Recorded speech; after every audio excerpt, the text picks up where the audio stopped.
So I'm about 30 minutes deep into my commute, and I've got about an hour left, and it doesn't suck. I've got to focus on driving, but I'll talk to you in a moment. Well, I've made it to work, but I've already made $30 a day. The tolls were paid on my commute, and I've made about a $10 tax deduction. Let me show you how I do that. You really should stop wasting your commute. I'm going to show you how I turn my 90-minute drive to work into a $30 plus hourly side hustle. And that's not even the best part. If you care as much about your sanity as your wallet, you want to stick around. Hi, I'm Alec, and I'm brand new on YouTube, so first of all, thank you so much for clicking on this video. It means more than you know. Now, I've been a rideshare driver off and on for the past 11 years, but I have a normal full-time job where I work from home, but I still have to go into the office a couple times a month. A few years ago, I decided to leave a little early for work and turn on the Uber app. In this video, I'm going to share my experience, along with some of the hidden benefits I've discovered along the way. Now, is this something you've tried? If so, I'm curious how it went for you.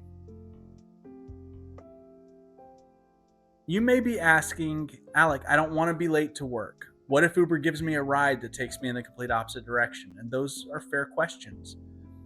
I normally leave for work about an hour early to give myself a decent buffer.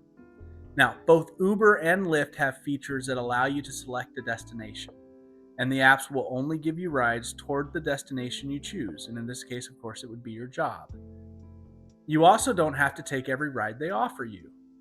This video is going to show you how you can actually benefit on your commute by using Uber and Lyft, regardless of how many rides you give. The first benefit is obvious. The opportunity to make a little extra money is real.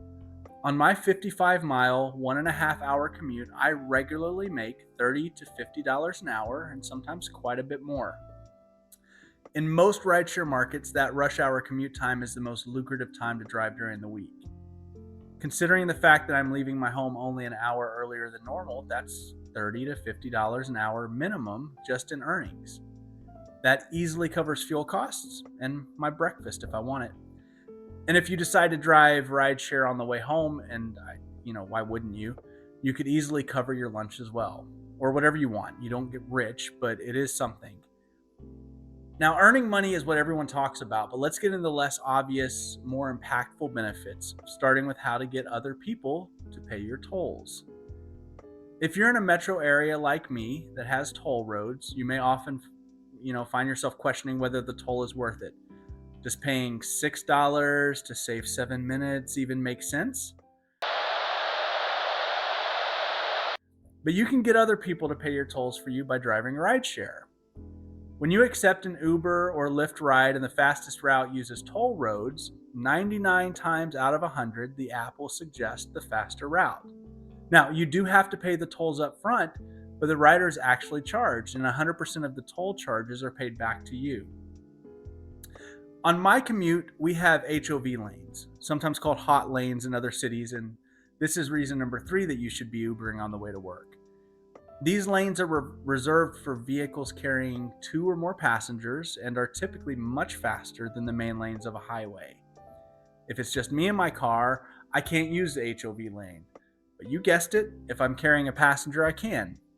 Now this saves time and it makes the ride a little more relaxing since I'm not in Gen Pop with the main lanes.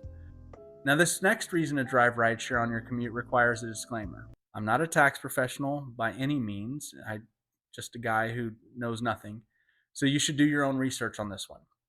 That said, when you're driving on a rideshare app, you're acting as a contract employee and you can deduct your miles for tax purposes. In 2025, that tax deduction is 70 cents per mile.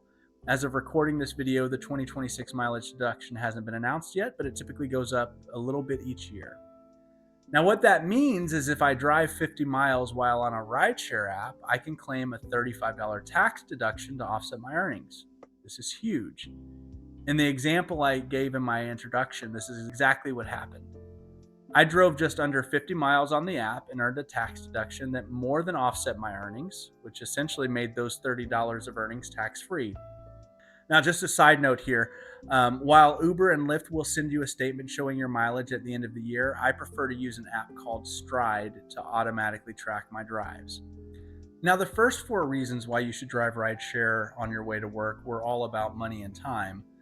But reason number 5 is about something far more valuable: your sanity and mental health. Dealing with traffic and crazy drivers on the freeway when it's just me in the car is exhaustingly frustrating, and maybe you can relate to this. But have you ever sat in traffic with a friend? For me, having someone else in the car makes traffic more bearable. And there's often no better single serving friend than an Uber rider who's also on their way to work. A lot of the time, I have to take the first half hour at work just to switch my brain off from the crazy traffic mode over to human interaction mode. However, when I start my day with Rideshare, I'm immediately ready to interact because I've had that real human contact versus cursing out other drivers that can't even hear me.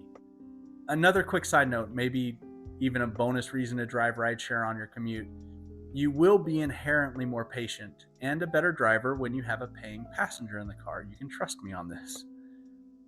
Now, if you don't drive rideshare on your commute, I hope this video has shown you some of the ways you might be missing out. Let me know in the comments if this is something you intend to try out, and if you do, I hope you come back and I'd love to hear how it went.